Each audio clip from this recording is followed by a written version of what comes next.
하나님의 성전과 우상이 하나님의 성령과 우상이 어찌 일치되리요?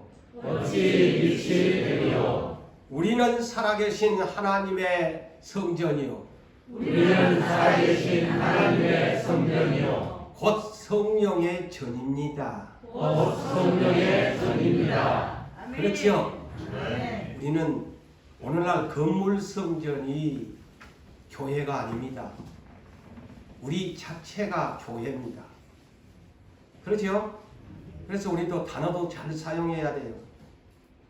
그래서 건물 성전은 하나의 모임을 위한 하나의 장소에 불과한 것이고 우리 자체가 전부 다 성전입니다. 그래서 교회입니다.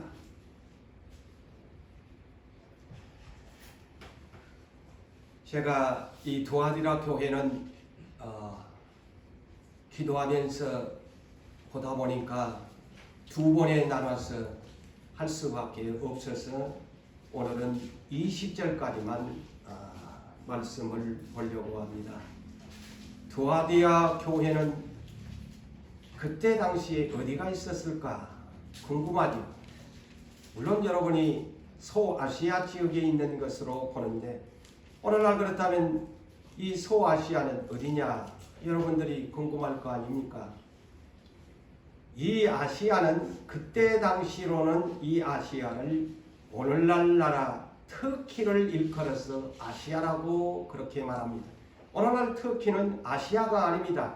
유럽주에 속해 있죠. 그러나 그때 당시에는 이 터키의 한 나라, 오늘날도 터키 나라가 국명이 바뀌어져 가지고 티르키예라고 합니다. 요새는 터키라고 하지 않고 티르키예라고 하죠. 이 나라는 헬라 문화가 발달된 그리스 에게라는 바다를 끼고서 굉장히 상업이 발달된 지역입니다. 이 아시아를 티르키예를 오늘날 세 등분으로 여러분이 나누어서 지도를 보면요. 이스라엘 쪽 동부 쪽 이 동부 그 근방이 동부고 또 중부가 있고 그런데 7교회 주님이 세우신 이 7교회는 오늘날 아시아 티르키의 서부 지역에가 근접해 있습니다. 에게를 끼고 있는 그리스와 가까운 인접한 곳에서 교회가 성장하고 그곳에서 부흥하면서 예수의 복음이 전해졌다는 것 여러분이 상식적으로 그렇게 아시기를 바랍니다. 성경을 읽으면 아시아니까 오늘날 아시아인 줄 알지만 터키가 아시아가 아니고 유럽에 속해 있습니다.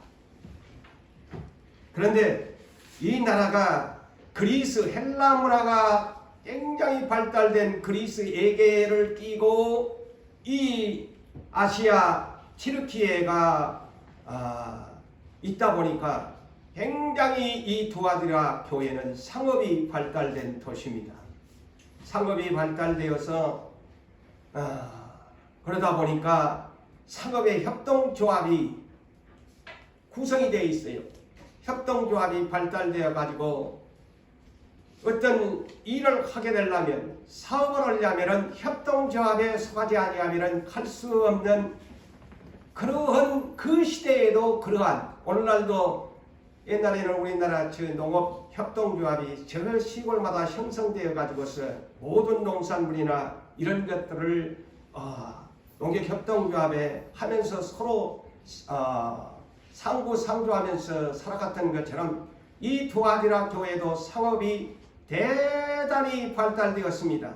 그래서 상업의 협동조합이 결성되다 보니까 항상 이들이 모임을 가질 때마다 어떠한 일을 할 때마다 신전 중심으로 우상을 섬기는 도시다 보니까 신전 중심으로 제사에 참여하고 또 제사에 참여하다 보면 우상의 제물을 먹을 수밖에 없는 환경 속에 이 두아디라 교회가 접해 있었다는 것을 여러분들이 상식적으로 그렇게 먼저 알면서 그래서 그러다 보니까 협동조합에 구성이 돼가지고 결성이 되다 보니까 이곳에 하려면 내가 장사를 한다든가 어떤 노동을 하려 한다면 이곳에 어떤 그 관습에 따를 수밖에 없는 상황 속에 있었습니다. 우리나라 민족도 그러잖아요. 우리나라 민족들도 지금도 그래요. 옛날에는 더였겠지만 이 샤머니즘 신앙이 대단히 우리나라도 이 부산 같은 데도 굉장히 우리나라에서도 복음이 안전해지는 그런 곳 중에 하나죠. 바닷가가 되다 보니까 전부 어째요? 돼지머리 올려놓고 제사를 지내잖아요. 용왕님께 드립니다. 용왕님께 한다고 돼지머리 올려놓고 돼지머리에 막 새파란 돈 막 오늘날 신사임당 돈도 입에다 물리고 하면서 절을 하고 또한 오늘날 우리나라 영화계도 보니까 영화계도 어떤 작품을 찍어놓고 개봉을 하려고 하면은 돼지머리를 올려놓고 감독이야 캐스팅들이 모두 다 그곳에 막 절하고 자동차를 또 구입한 사람 샤머니즘이 강한 사람들은 또 나도 그런 걸 몇 번 봤는데 부산에서도 자동차 앞에다가 제사창을 차려놓고 막 절을 하고 이것이 우리나라뿐 아니라 그때 도하디라 교회는 더욱더 그 지역에 있다는 도시는 이랬단 말이죠. 그래서 이러한 일 때문에 그들이 모일 때마다 이런 제사 참여라든가 우상 제물을 먹어야 하는 이 관습이 있다 보니까 이 도하디라 교인들이 굉장히 힘들었을 것입니다. 왜냐? 사업을 해야 하고 벌어먹고 살아야 하는데 우리는 어쩔 수가 없지 않니? 오늘 밤 잘 들으세요. 내가 사업을 하고 하다 보니까 그런 환경 속에 접해 있다 보니까 우리가 어쩔 수 없지 않니? 그러니까 적당한 선에서 타협을 하면서 합리화를 시키면서 그들의 제사에 참여하고 제사에 참여하다 보니 음식이 많다 보니까 고기나 술이나 여러 가지 잡다한 음식들이 있다 보니까 먹을 수밖에 없는 현실. 그렇지만 오늘 이 본문을 여러분 보셨지만은 이 때문에 이 교회는 엄청난 비극이 찾아왔다는 것을 경고로 주는 메시지입니다. 우상의 제물을 먹을 수밖에 없고 강한 믿음이 아닌 사람들은 적당하게 그냥 참여를 할 수밖에 없는 상황과 조건이 되다 보니까 그렇게 살아버린 것입니다. 이렇게 안 하면은 내가 비즈니스도 할 수도 없고 어떤 그 협동조합에 속해 있다 보니까 어떤 하나도 일을 노동이라든가 어떤 일을 할 수가 없다 보니까 어쩔 수 없지 않니? 하나님도 아시겠지. 우리가 흔히 그러지 않아요. 내 마음 하나님이 아시지 뭐. 내가 이것을 어떻게 하더라도 하나님 내 마음 아시지 뭐. 하면서 우리가 스스로 위로를 받으면서 자칭 스스로 그냥 여러분들의 신앙생활을 그렇게 여러분 스스로의 멋대로 위로를 받으면서 살아갈 때가 얼마나 많습니까? 하나님이 뭐 아시지, 내 형편을 아시지 하면서 우리 스스로 내가 스스로 내 자신에게 잣대를 대면서 내가 하나님인 양 멋대로 신앙생활, 하나님의 말씀이 있음에도 불구하고 하나님의 말씀은 잣대를 사용하지 않냐고 내 인간의 잣대를 사용하면서 위로받으면서 내 스스로 위로받으면서 살아가는 때가 얼마나 많습니까? 그렇지 않아요? 내가 교회 때문에 어렵고 무엇 때문에 어렵고 뭔 사업 때문에 어려우니까 나의 형편을 하나님이 아시겠지 하면서 여러분들 스스로가 위로를 하면서 우리가 살아갈 부실들이 많지 않아요. 그래서 흔히 우리들이 이렇게 할 수도 있겠지요. 제사에 내가 벌어먹고 살아야 하는데 저 신전 중심의 도하디라 교인들이 이거는 안 나갈 수도 없고 아니 내 밥줄이 끊겨지는데, 내가 이렇게 안 하면 안 되는데, 제사 참여 안 하면 저놈들이 나한테 오다를 안 줄 것인데, 나에게 협조를 안 할 것인데 내가 무엇을 먹을 것인가? 고민 밤샘을 고민하다가 육신의 생각이 성령의 생각을 소욕을 소멸시켜버리고 육신의 생각이 나에게 물밀듯 올라오다 보니까 할 수 없지. 하나님이 내 형편을 아시니까 제사에 참여해야지. 그놈들하고 만나서 한 건이라도 하려면은 내가 살아야 하니까, 내 자식 새끼들이 있고 내 마누라가 있고 내 가정이 있는데 내가 살아야 되지 않겠느냐 해서 제사에 참여하게 되어지고, 한 번, 두 번, 그래서 술 한 잔도 마시게 되어지고, 거기서 제사의 음식도 먹게 되어지고, 오늘날로 말할 것 같으면 맥주가 술이냐 하면서 둘러 마시고, 뭐 술 한 잔쯤 한다고 해서 뭐 죄가 되니? 물론 건강을 위해서 먹는 것은 저 디모데전서 5장에도 나와 있지만은 위장과 비를 위해서 포도주를 사용하라고 합니다. 나의 건강 관리를 위해서. 그렇지만은 내의 즐거움을 위해서 나의 어떤 세상 사람들이 어떤 감정 없이 마시는 술은 죄가 되지요. 그래서 선악과라는 것이 바로 그것입니다. 여러분, 선악과가 그게 무서운 것이 아니어서 간단한 거예요. 하나님이 당신의 백성들을 다스리려면 법이 없으면 못 다스립니다. 자유라는 말은, 이 프리덤이라는 말은 매우 듣기에 좋습니다. 오늘날 윤 대통령이 항상 연설할 때마다 자유 프리덤을 매우 강조합니다만은, 정말 이 자유라는 것이 진리의 자유냐 불법의 자유냐, 이것이 대단히 중요합니다. 어디 안에서 당신은 자유를 원하는가? 그래서 하나님은 인생을 창조해 놓고 자유권을 주었지만, 자유를 주지만 법을 주었잖아요. 네가 자유롭게 먹고 살 수 있지만 내가 한 가지 너에게 법을 주는데, 이 선악과만은 먹지 마라. 이것은 네가 한 가지 지켜라. 그것이 내 법이다. 그것이 너의 인생의 자유다. 그것이 너의 인생의 자유다. 그러나 이 인생의 너의 자유 한 가지, 이 법을 지키지 아니하면 너는 반드시 자유를 잃고 죽게 된다. 그래서 우리는 진리의 자유를 바르게 인식해야 합니다. 모든 것이 자유라고 오늘날 세상은 말을 하지. 불법도 자유입니다. 그래서 수없는 시간 속에 노조는 떠들고 나라는 혼란스럽고, 인권의 자유가 오늘날 세상이 시끄럽고 혼란스럽습니다. 법 안에서 자유를 누려야 그 나라가 행복한 것이고 가정도 기업도 행복한 것입니다.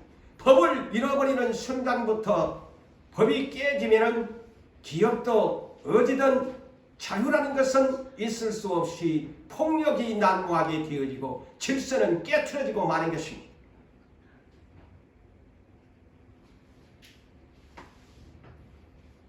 그래서 이 선악과라는 것을 어김으로 그들에게는 자유, 에덴 동산의 자유가 왔습니까? 쫓겨났습니다. 사망이 왔습니다. 하나님께 추방당했습니다. 그게 자유입니까? 그런데 사탄이는 괜찮다, 먹어도 괜찮다는 하나님 말씀, 하나님은 먹으면 죽는데 하는데, 사탄의 미혹은 괜찮아, 선악과 하나님이 먹었다고 그래서 따먹잖아요. 째찌은 하나님이냐? 그래, 우리들이 보편적인 그렇게 이론을 한다니까. 하나님이 아시지 뭐.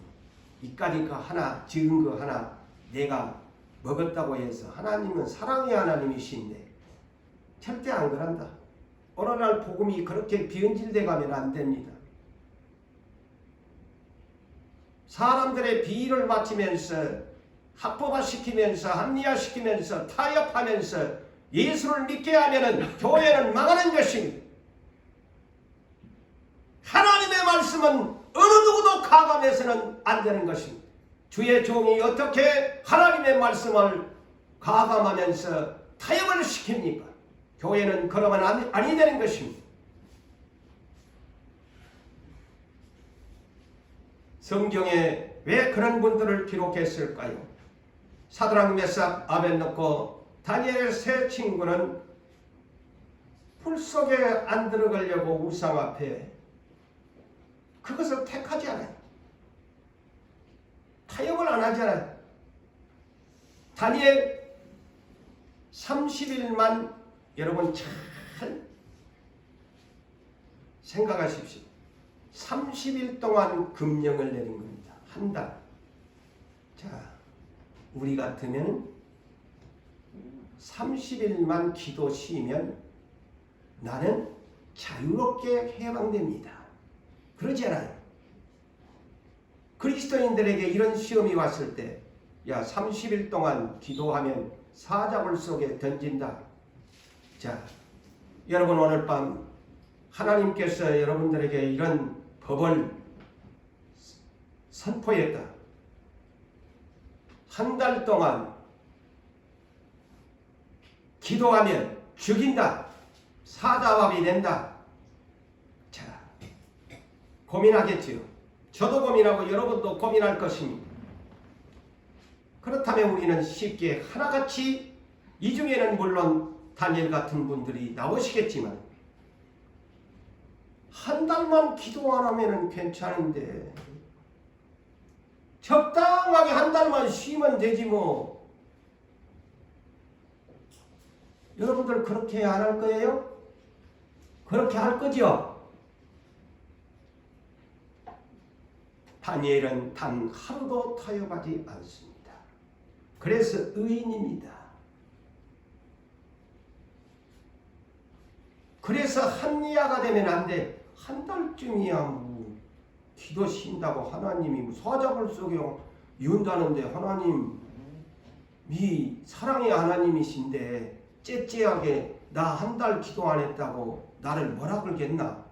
용서하겠지. 다 그렇단 말이지. 이 두아데라 교회가 신전 중심의 이 상업이 발달된 도시에서 이런 타협하는 신앙으로 물들어간다는 거예요. 오늘날 두아데라 교회가 우리하고 뭔 상관이 있냐? 아마 오늘날 시대에 많은 사람들이 뭐 이 계시록의 유튜브로도 나가고 있습니다만은 두아데라 교회하고 우리하고 뭔 상관이냐? 응? 그리 하겠지만은 이것은 오늘날 왜 계시록에 기록했느냐? 오늘날 지상에 이런 교회들이 너무 많다는 겁니다. 이것을 알아야 돼요. 타협하면서 살아가는 교회들, 그게 죄인지도 모르면서 산다는 거예요. 그냥 어쩔 수 없지 뭐. 괜찮아. 마귀가 자꾸 와서 괜찮다고 하니까 하나님 말씀의 법의 자유보다는 불법의 자유를 택한다는 것이죠. 불법의 자유. 그러니까 하나님도 보다 안 돼서 주님이 오늘 본문에 두아디라 교회의 사자에게 편지를 보내지 않습니까? 이 두아디라 목사님에게 편지를 보낸 거요. 네 교회 지금 어떻게 운영하고 있노? 네 교회 이렇게 하면 되겠니? 지금 목사님에게 편지를, 주님이 성령의 편지를 보낸 거예요. 오늘날 시대의 교회가 이것을 잊고 깨달아야 돼요. 목사님. 그 머리글에 뭐라고 합니까? 편지의 머리글 서두에 분명하게 주님의 존재성을 두 가지로 소개합니다. 항상 성령님은 예수 그리스도의 영광을 나타내는 영이시므로 주님의 존재를, 예수 그리스도의 존재를 언제나 소개합니다. 그래서 여기에서는 두 가지를 소개합니다. 첫째는 너 두아디라 교회에 머리 되시는 예수님이 누군 줄 아니? 먼저 두 가지를 알아라. 첫째는 그분은 불꽃 같은 눈으로 네를 보고 있다. 그 얘기를 합니다. 주님의 눈은 불꽃과 같다. 이미 제가 계시록 1장을 7교회에 대한 것을 첫 시간에 했죠. 계시록 1장 13절과 14절에 보면 예수님이 부활하신 예수님의 모습은 전혀 이 세상에 오셨던 그 육체를 입고 오셨던 모습이 아닌 천상에 있는 어린 양의 예수 그리스도의 모습은 전혀 세상에서의 모습과 다른 모습을 계시록 1장에서 소개하고 있지요. 그 모습은 보니까 그의 눈은 불꽃과 같아. 불꽃과 같아. 이 불꽃이라는 말은 계시록 5장 6절에서 더 정확하게 밝혀줍니다. 어린 양 보좌에, 하나님 우편 보좌의 어린 양 보좌에 계시는 예수 그리스도의 그분은 7의 뿔이 있는 최고의 파워를 가진 그런 분인데 7의 눈을 가지셨다. 불꽃 같은 눈이 뭐냐? 7의 눈을 가지셨다. 그래서 그 불꽃 같은 7의 눈은 어디다 보내셨냐? 세상에 보냄을 받은 성령이 7의 눈이 되어 7의 등불이 되어 라는 그런 뜻이죠. 그래서 다 7의 눈으로 불꽃 같은 눈동자로 예수 그리스도 승리하신 예수님이 두아드라 교회를, 우리 류산 교회를, 세상에 있는 모든 교회를 보고 있다. 도대체 뭐냐? 그 발에 빛난 주석과 같은 예수님의 발을 보니까 그 발에 지난날에는 육신을 입고 오니까 니나 나나 다 똑같이 보였는데 천상에 있는 예수님의 발은 빛난 주석과 같은 발을 가졌다. 이 하나님의 아들이 이르시되, 왜 주석이라고 했을까? 철발이 아니고, 철은 녹이 슬지만 주석은 놋새는 녹이 슬지 않습니다. 이것도 여러분이 상식으로 알면서 하나님이 그래서 이 단어를 썼구나. 철은 녹슬어 버리지만 주석은 놋새지, 녹이 슬지 않아. 단단하다. 이왕이면 금이나 발을 하시지 더 좋을 건데 금이나 은은 발이 단단하지 할 수가 없습니다. 그지요? 그래서 가장 새 중에 녹슬지 않는 새가 뭐냐? 주석이에요. 놋새. 우리나라 사람들이 이제 제사상 한참 그 유교에 한 사람들은 다 놋그릇, 지금도 아마 팔면 돈 좀 달라 할 건데요. 놋그릇을 사용하잖아요.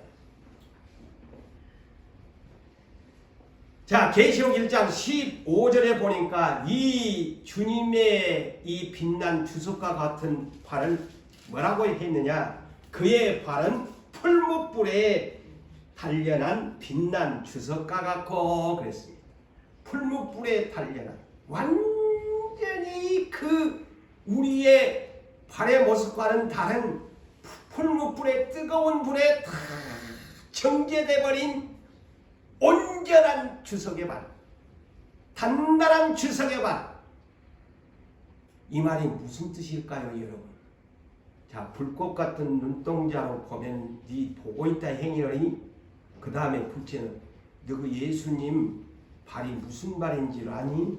너희들 같이 썩을 발이 아니고 고깃덩어리 발이 아니고 풀무불에 단련한 연단한 주석과 같은 발이시되, 이것을 못 깨달은 사람들은 그 뭐 쓰잘데기 없이 이런 것을 편지에 써보내고 깨닫지 못한 목사는 이제 그럴 거예요. 이건 뭔 말이야? 이것은 한마디로 완전히 주님이 기선을 제압하는 내용입니다. 뭘까요? 앞으로 너를 회개하지 아니하면 주석의 발로 너희를 진리게 짓밟혀 죽여버릴 것이다. 그 얘기입니다. 자, 고재훈 목사님 말일까요? 저는 계시록을 지금 봅니다. 계시록 14장 17절에서 20절에 있는 말씀을 보면은요, 천사가 이제 추수 때가 되어가지고 천사가 낫을 거두는 낫을 땅에다가 휘두릅니다. 땅에다가 비우로 포도송이를 거두는데 비웁니다. 포도송이가 뭡니까? 사람들이죠. 이 포도송이를 거두는데 하나님의 진노의 큰 포도주 틀에 이 거둔 포도송이 사람들을 던짐에 성 밖에서 그들이 밟힘에 그래놨잖아요. 밟힘에 누가 사람들이 밟힘에 누구한테 밟혀? 주님한테 밟힌단 말이요. 심판의 발에 밟힌단 말이요. 이 비밀을 여러분 잊지 마시고 우리 시대를 준비하는 여러분,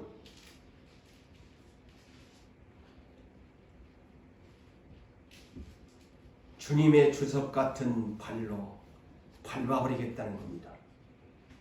밟아서 짓이기는데 그 틀에서 피가 나오는데 얼마나 피가 나왔는지 끔찍합니다. 들어보세요. 주님이 주석 같은 발로 추수 때에 거둬가지고 다 짓밟았는데 그 피가 높이가 말 굴레까지 되었더라. 말 굴레가 뭐냐? 말머리에 씌우는 거, 이거 제발 먹이려고, 예? 알잖아요. 말 상상하세요. 말머리에 이 굴레 여기다가 이거 묶어가지고 있는 거 있잖아요. 끈. 그 말 높이면은, 자, 말 높이가 이 머리까지면 한 2m는 될 거 아니요? 아, 피의 흐름의 높이가 2m나 약 상상을 하면서 2m나 돼요. 피가. 그리고 그 피의 강물이 흐르는데 1600 스타디온에 되더라. 피가 흐르는데 밟아버리니까. 끔찍한 사건입니다. 다 이런 걸 오늘날 알고 예수를 믿어야 돼. 1600 스타디온, 1스타디온이 약 185m입니다.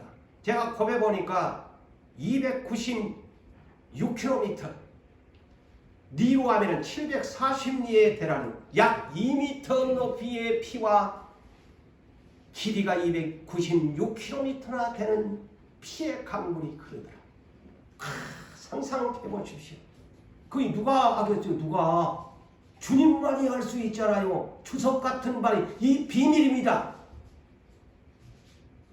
피의 강물이 296km 740리에 피가 흐르는데 그 피 높이는 말 굴레까지 2m 말 높이가 2m는 될 거 아니에요. 머리까지 가면. 야, 나는 이 설교 준비하면서 사람들이 이런 것을 모르고 살아가는, 이렇게 지금은 그냥 온유 겸손하시니까 그냥 뭐 함부로 있는데 나중에 심판날 되면 이렇게 짓이겨 버릴 건데 발주석으로. 그러니까 이 부하들아 교회 목사한테 너 이거 아니? 너 앞으로는 누구 주님이 주석의 발로 문드러 버릴 것이다. 지금 그것을 보내는 거예요. 지금 이 내용. 오늘날 근데 교회가 심판 안 받는데 교회가 왜 교회가 심판을 안 받아? 성경에가 있는데. 한마디로 머리끈에서 불꽃 같은 눈을 내가 보고 있으니까, 너희 행위를 보고 있으니까 잘못된 예수 잘못 믿으면 풀무불에 단련된 너 예수님의 발로 짓밟아 버릴 것이다. 너가 그냥 즉사해 버릴 것이다. 피 길이가 얼마나 된 줄 아니? 피 높이가 얼마나 된 줄 아니? 말 굴레고 1600 스타디온이야.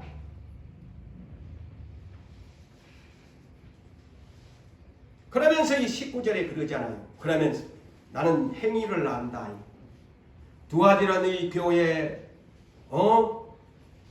내가 너희의 사업도 안다.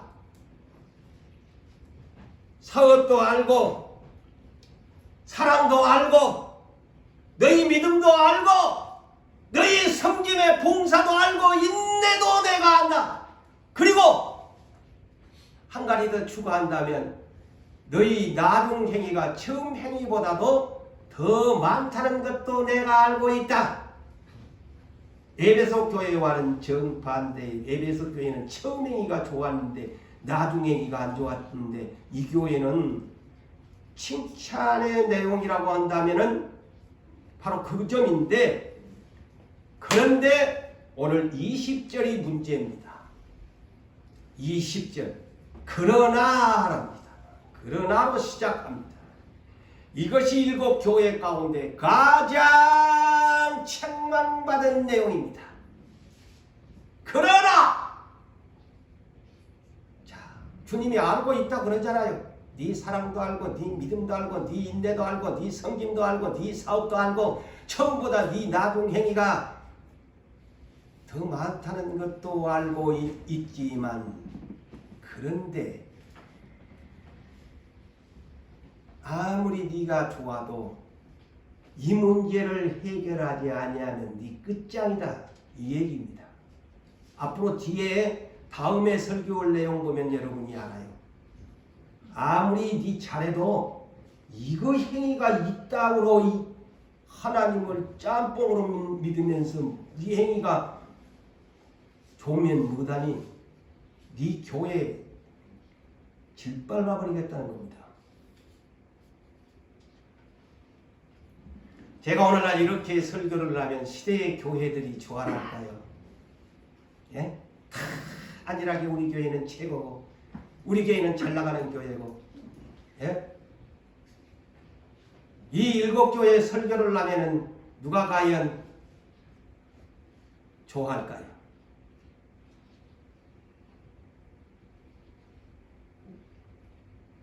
이 교회의 문제가 뭡니까? 내가 책망할 일이 있나니, 책망할 일이 있나니 자칭 선지자라고 하는 여자 이세벨을 용납합니다. 스스로 자기가 선지자라고 하는 여자의 미혹에 빠져버린 교회입니다.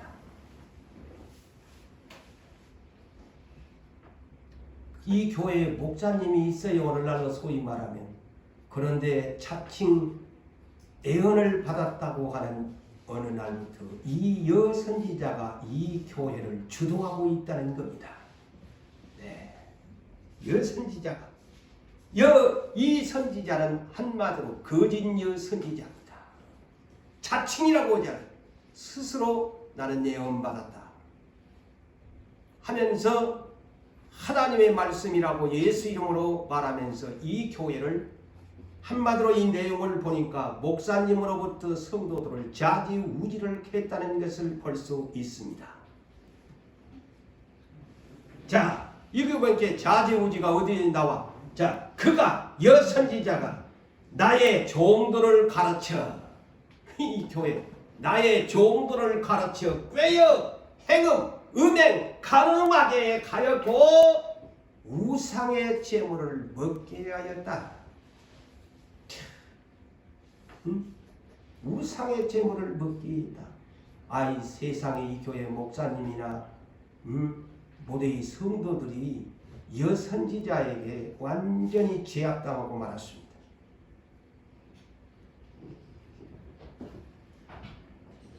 두아디라 교회 문제점을 이 내용으로 보니까 한마디로 이 교회에 담당하는 교역자 목사님이 리더십이 부재입니다. 그렇지 않아요? 자칭 여선지자라고 하는 사람한테 가르침을 받았으니까 이 사람의 리더십은 부재입니다.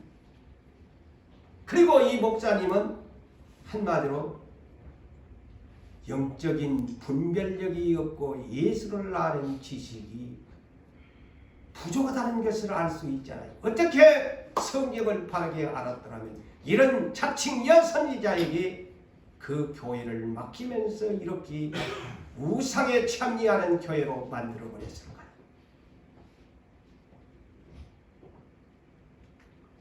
그래서 호세아 4장 6절에도 내 백성이 지식이 없어서 망하는도다. 그래서 바울은 그토록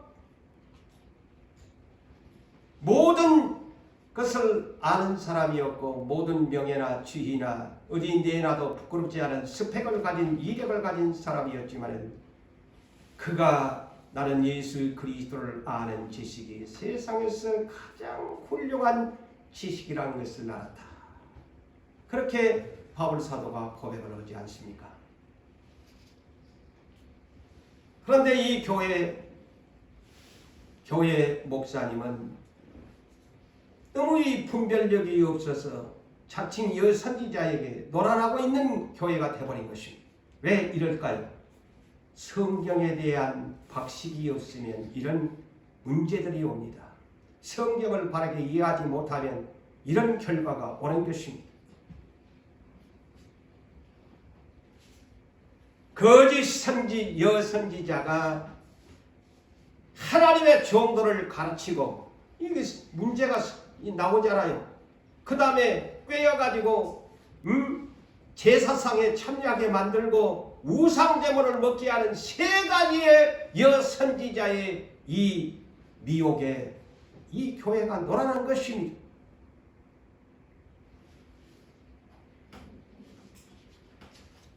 저는 에덴 동산에 이분들의 아담의 부부에 대해서 조심스럽게 이렇게 생각을 해봅니다. 인류의 조상이었던 그들은 하나님에 대한 아는 지식이 그들은 부족했다. 왜? 만든 지 얼마 안 된 사람들. 그들을 탓할 수 있느냐? 한 번쯤 생각해 보신 적이 있습니까? 그들은 장성한 자로 하나님이 작품을 만들어 그들에게 어느 날 고생 없이 수고 없는 마음껏 먹을 수 있는 자유를 그들에게 주었습니다. 그들이 하나님을 아는 지식이 있었을까요? 그래서 마귀는 그것을 노려서 이들을 무너뜨리고 만 것입니다. 그러다 보니까 그들의 책임은 사탄은 하와를 그 중에 남자보다는 약한 하와를 선택해서 이 하나님을 아는 지식이 약한 그를 한 방에 캐고 펀치로 날렸습니다. 자, 하와는 나만 먹을 수가 있나? 내 남편을 내버린데 하고 또 선악과를 두 번째 땁니다. 양심의 가책이 없습니다. 여보, 내가 선악과를 따왔어. 먹어봐. 나 지금 아무렇지도 않지 않니? 먹어봐.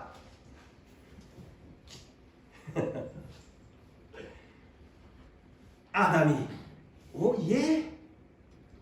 그래도 속으로는 먹고 싶었는데 네가 따다 주니까 당신이 따다 주니까 웬 떡이야. 냠냠 쩝쩝하고 맛있게 먹어버렸습니다. 자, 일곱 눈으로 보시는 하나님이 아담아! 네 지금 어디 있노? 나무 뒤에 숨었나이다. 법을 어기면 이와 같이 죄가 드러납니다. 그러자 이 두 사람들 하나같이 회개를 안 하고 변명만 일축합니다. 하와야 어찌하여 먹었느냐? 예, 뱀이 와서 먹으라고 해서 꿰어서 먹었나이다. 아담아, 왜 먹었노? 예, 하나님이 나와 함께 살아라고 하는 여자가 따다 줘서 먹었나이다. 이런 앵걸 에덴 동산이 이 환경이었습니다. 책임이 하나도 없었습니다. 아담은 하나님께로 책임을 돌렸습니다. 그래서 메시아는 올 수밖에 없습니다.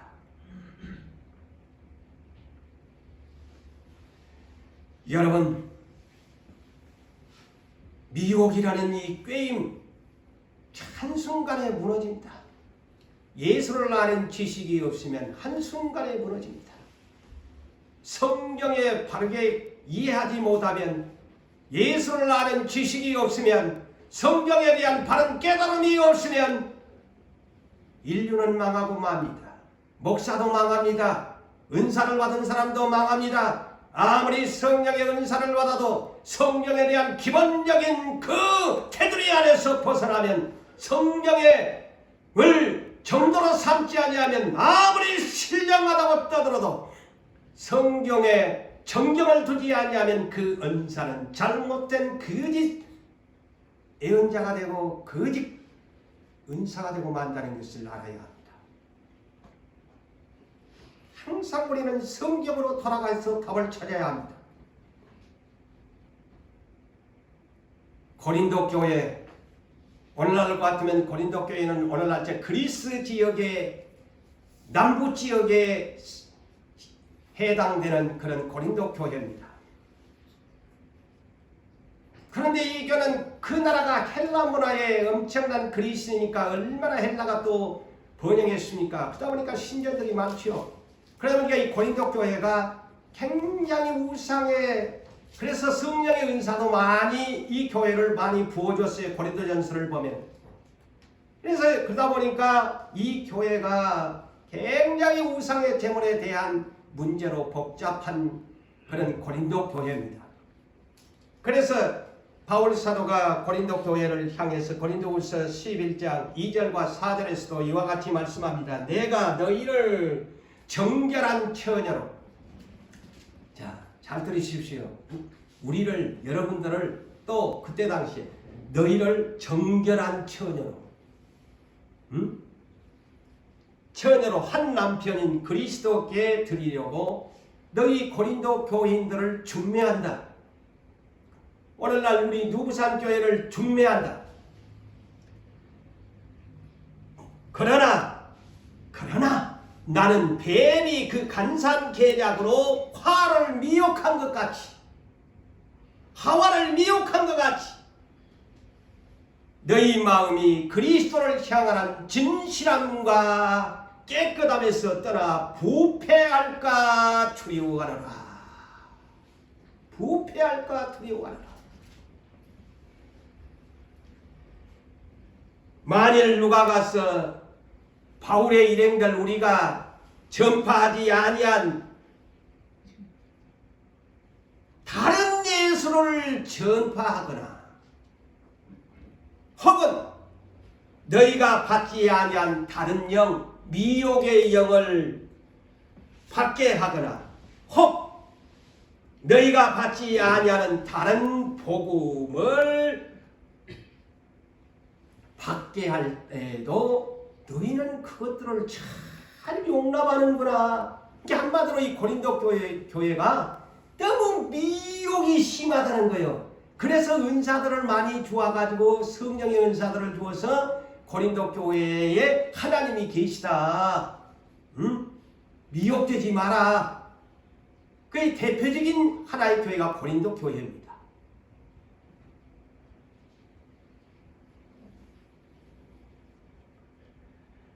여러분, 이 두아디라 교회는 하나의 거짓 여선지자를 통해서 그들의 모든 수어가 그냥 한마디로 다 흘러나가는 지금 그 인내도, 사랑도, 믿음도, 나중행위가 아무리 좋다고 해도 이것 때문에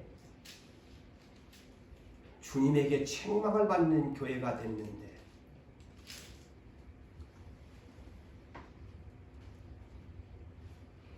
가정교회의 교회 시작의 모토는 가정교회입니다. 네? 교회 시작의 모토인 가정이 교회의 모토입니다. 그래서 교회가 이루어집니다. 그런데 이 교회의 잘못된 점이 목회자가 있는데 잘 이해하고 들으세요. 자칭 선지자는 사람에 의해서 좌지우지가 되어버린 이 교회입니다. 한마디로 그냥 모든 공로가 사라져버린 것입니다. 그래서 디모데전서 2장 11절로 15절에 오늘날 이 말씀을 다 오늘 어디 국민일보에 내가 비록 눈은 나쁘지만 어디를 보니까 돋보기를 보니까 오늘날 뭐 여자의 안수에 대한 문제 변명을 이렇게 합니다. 그거는 고린도 교회에 대한 얘기다. 응? 고린도에 대한 그때 너무 문란해서 고린도에 그럼 성경을 전부 그냥 시대적으로 잘라버리면 그게 됩니까? 그럼 구약 우리가 잊지 말아야죠. 그래요 안 그래요? 지나가는 구약 그건 고린도에 해당된 말이다. 여자는 교회에서 잠잠해라고. 그건 고린도에 쓴 말이다. 오늘날은 해당되지 않는다. 오늘날 교회 초에 이런 결론들을 내는 것을 보니까 안타깝습니다. 고린도 교회로 제한을 시켜버립니다. 자 여기에 보면 디모데에게 그럽니다. 여자는 일체 순종함으로 조용히 배우라. 여자가 가르치는 것과 남자를 주관하는 것을 하라감이 아니하노니. 보세요. 또 이걸 가정이라고 또 이제 그렇게 또 잘라버리면 그 사람 나름대로 그렇게 믿고 가면 돼요. 다시 할까요? 여자는 일체 순종함으로 조용히 배우라. 여자가 가르치는 것과 남자를 주관하는 것을 하라가지 아니면 오직 조용할지니라. 이는 왜 여자는 조용해야 합니다. 이는 아담이 먼저. 보세요. 창조의 시로 또 돌아가잖아요. 아담이 먼저 지음을 받고 하와가 그 후며 인생의 출생의 순서도 아담이 먼저다. 하와는 그 후며 아담이 먼저 죄진 것이 아니고 하와가 속아 죄에 빠졌습니다.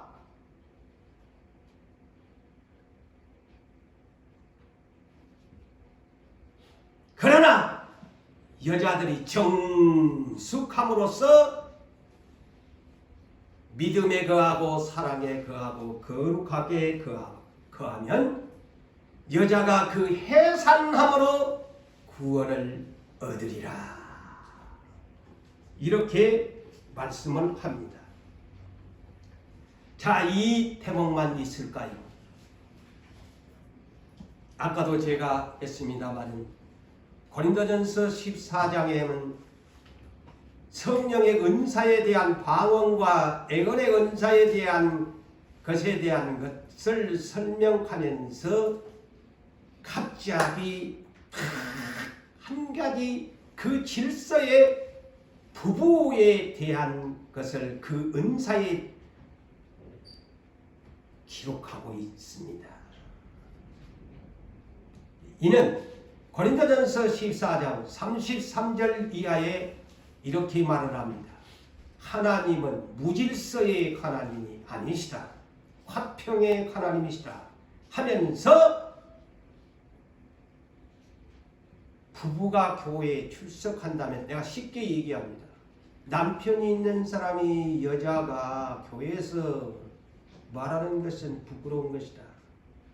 무엇을 배우자면 집에 가서 해라. 내 남편에게 가서 배워라. 여자는 교회에서 잠잠하라. 그런데 오늘 신문에 어떤 총회에서 여자 안수 문제가 한다고 하니 그거는 그 옛날에 고린도에서 하는 얘기다.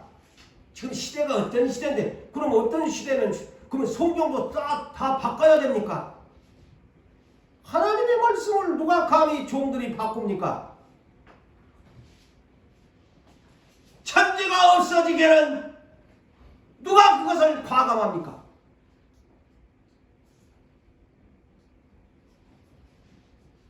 자, 고린도전서 11장 3절에요.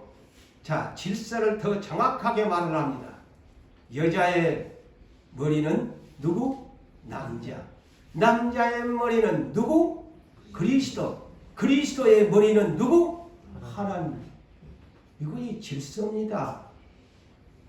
그래서 창세기 3장에서도 하나님이 여자한테 뭐라고 합니까? 네 창세기 3장 16절 17절에 보면 알 수 있어요. 여자 보고 그러면 이제부터 너 죄 지었으니까 네 남편이 너 다스린다. 응? 그 대신에 네 남자들은 줏대 없이 아내의 말을 들었으니까. 줏대란 말은 없지만 그 소리죠. 줏대 없이 아내의 말을 듣고 네가 먹었은즉 네는 쇠가 빠지게 이래가지고 네 아내 사랑함으로 먹여 살려 그랬습니다. 아시겠어요? 이거 이 하나님이 창세기로부터 주님이 오시는 그날까지 부부의 관계와 교회의 관계, 그리스도와의 관계를 참 우리에게 설명하는 내용입니다. 질서를 지켜라.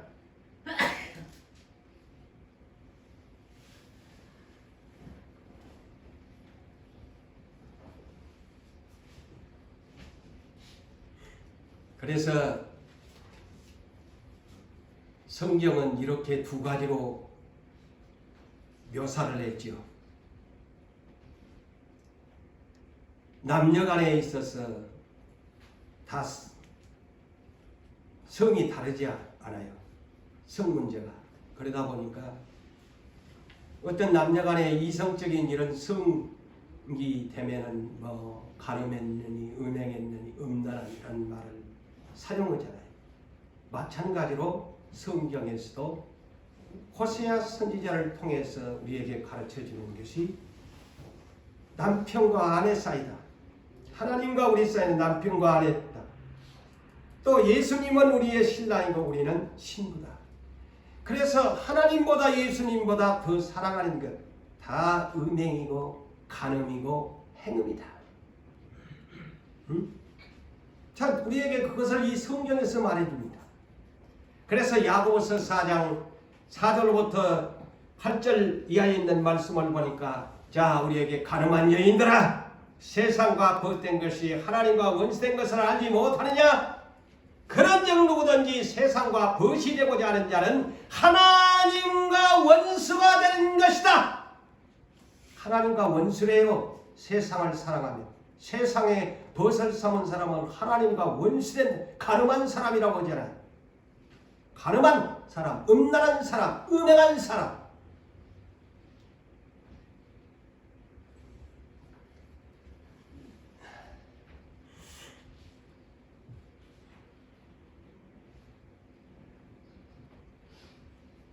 다시 말씀을 드리지만 왜 호세아서를 기록했습니까? 호세아는 참 어찌 보면 불쌍한 사람이에요. 다 선지자들이 불쌍했지요. 선지자들 잘 나가는 선지자가 어디 있어요? 여러분이 성경을 봤지만 선지자지만은요. 선지자는 인간적으로 가장 불쌍한 사람들이에요. 하나님이 하라면 해야 되니까. 자 호세아 어느 날 호세아야 저 창녀 고멜한테 장가들어라. 창녀한테 좋은 이야기는 선지자였으면 좀 아리따운 처녀를 시집 장가가라고 하면 될 텐데 고멜 창녀한테 가래요. 순종하잖아요. 오히려 자기가 또 돈 주고 가서 사갖고 오잖아요. 그런데 이놈의 이 고멜이 날마다 바람을 피우고 자식 새끼를 낳는 거예요. 참 이 선지자는 처음에는 이해를 못했지. 내 마누라가 저렇게 바람을 피웠으니까.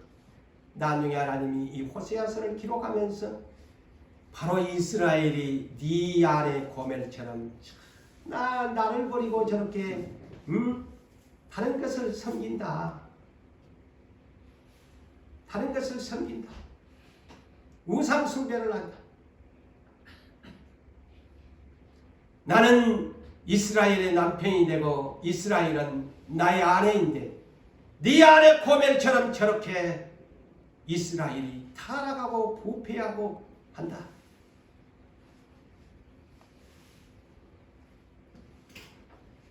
사랑하는 성도 여러분, 우리는 하나님보다도 더 사랑하는 것이 있으면 우리는 버려야 됩니다. 그것이 우리 하나님 앞에는 크나큰 죄가 되고 맙니다. 자, 오늘 여기에 이 이세벨은 어떤 사람일까요? 구약 시대의 여인과 똑같습니다. 이 두아디라의 여선지자의 닮은꼴은 구약 시대에도 그런 이름을 가진 이세벨이 있었습니다. 이세벨이 있었습니다. 이스라엘 북이스라엘 왕 아하방 때입니다. 이 아하방이 자기 아버지 왕이 오므리인데 오므리는 이스라엘 왕 중에 가장 악한 왕이었는데 이 또 오므리 왕을 이어받은 이 아하방은 또 이스라엘 왕 중에 가장 악한 왕이야. 왜 악한 왕이냐? 처가를 잘 만나야 되는데 처가를 잘못 만납니다. 자, 열왕기상 16장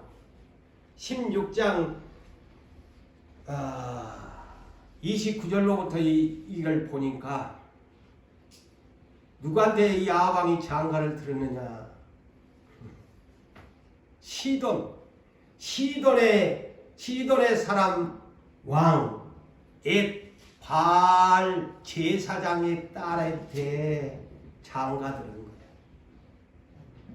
자, 시돈이 오늘날 어딘 줄 아세요? 지난달에는 수리아라고 했는데 오늘날 지도상으로는 레바논입니다. 레바논, 저 지중해 연안에 있는 이스라엘 위에 있는 레바논, 오늘날로 말하면 그 수리아, 이 시돈이나 사로가 다 이런 지가 그곳입니다. 그런데 이 이방 여자한테 장가를 든 거예요. 그래가지고 이 처갓집에 이제 하다 보니까 처갓집이 그럼 바알의 제사장의 딸이니까 바알의 딸이니까 어떻게 했어요? 그곳에 가가지고 그곳에다가 제사하고 예배하고 아이고 한수 덮어가지고 이제 이스라엘 나라로 그거를 끄집어들여가지고 사마리아에다가 이 신전을 아주 거대하게 건축합니다. 바알 신전을 건축하지요. 아세라 신전을 건축하지요. 그래서 이스라엘 왕 중에 가장 악한 왕이다. 하나님이 노하셨다. 그래서 3년 6개월 비가 못 내리게 했다. 이제 이해가 되지요. 이 내용입니다.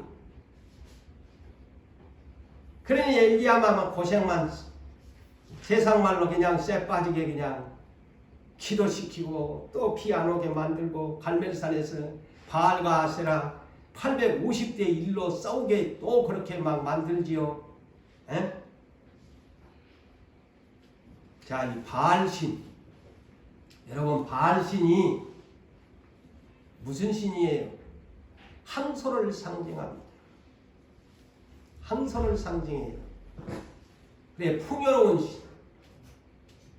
여러분 모세 그 십계명을 가지고 내려올 때 금송아지가 다 그 바알구월입니다. 왜 금송아지 만든 줄 알아요? 여러분 이것을 상식으로 아세요. 그 송아지 신 항소를 이 바알신이에요. 바알신이에요. 항소를 상징한 금송아지를 만들어 놓고 바알보올에게 해다가 하나님이 진노해서 그냥 멸망을 시켜버리잖아요. 못 들어가요. 그래서 쳐 죽이잖아요. 3,000명을 쳐 죽이잖아요. 남성신이야. 그러니까 이 바알과 아세라는 언제나 부부신이에요. 아세라 신은 여성 목상신이에요. 나무로 깎아 만든 여성 목상신이에요. 근데 여기는 무슨 일을 하느냐? 얘기 잘 낳는 신. 다산의 신이야. 그러니까 남편은 황소고 상징이고 농사의 풍요로운 신이고, 그때 당시는 이 여자 아세라 신은 목상인데 다산 신이야. 그러니까 항상 바알과 아세라는 부부신이니까 어디에 세워놓으면 똑같이 세워놓은 거예요. 그런데 이 이세벨 때문에 아방이 처가에 그냥 완전히 미혹돼 가지고 완전히 이스라엘 나라를 이렇게 행음하게 만들어 버린 거 아닙니까? 우상의 제물을 먹게 만들어 버린 것입니다. 여러분, 예수님이 올 당시에 무슨 신을 유대인들이 좋아하는 줄 아세요? 하나님 섬기면서 만몬신이에요. 재물신. 그래서 예수님이 하나님과 재물을 겸하여 섬기면 안 된다! 재물신을 섬겼잖아요. 똑같아요. 바알이나 아세라나 다 이거. 그러니까 바리새인들이 예수님이 겸하여 섬기면 안 된대 하니까 비웃었더라. 왜? 돈을 좋아하기 때문에. 성경은 그렇게 기록합니다. 돈을 좋아함으로 예수님의 말씀에 비웃었더라. 바리새인들이 다 만몬신을, 보이지 않는 만몬신을 섬기고 살았어요. 바리새인들의 특징이 그겁니다. 돈을 좋아했다. 결론을 짓습니다. 귀 있는 자는 성령이 교회들에게 하시는 말씀을 들으라고 합니다. 이 두아디라 교회가 완전히 우상의 재물을 먹고 세상과 타협을 하면서 합리화를 시키면서 살아갑니다. 우리 어쩔 수 없지 않니? 우리 어쩔 수 없지 않니? 하면서 그 상업도시에 살면서 선지자가 가르치는 목사도 타락하고 부패하고 교회가 타락하면서 바알과 부올에게 이스라엘이 숭배한 것 같이 저 이세벨 와방의 이세벨이 좌지우지를 했던 이스라엘처럼 이 교회가 또한 이렇게 거짓 선지자에 의해서 완전히 우상에게 절을 하고 우상의 제사에 참여하고 우상의 제물을 먹음으로 주님이 불꽃 같은 눈동자로 보면서 너무 회개하지 아니하면 주석 같은 발로 너희 짓밟아버릴 것이다 라는 말씀을 주십니다. 사랑하는 성도 여러분들이여, 우리는 비록 가난하지만 보이지 않는 우상을 섬기지 맙시다. 아멘. 우리 하나님이 보이지 않는 더 우상이 겁납니다. 그래서 우리 교회는 진실로 시대를 위해서 깨끗한 마음, 진실한 마음을 가지고 하나님을 섬기는 여러분 되시기를 주의 이름으로 축복합니다.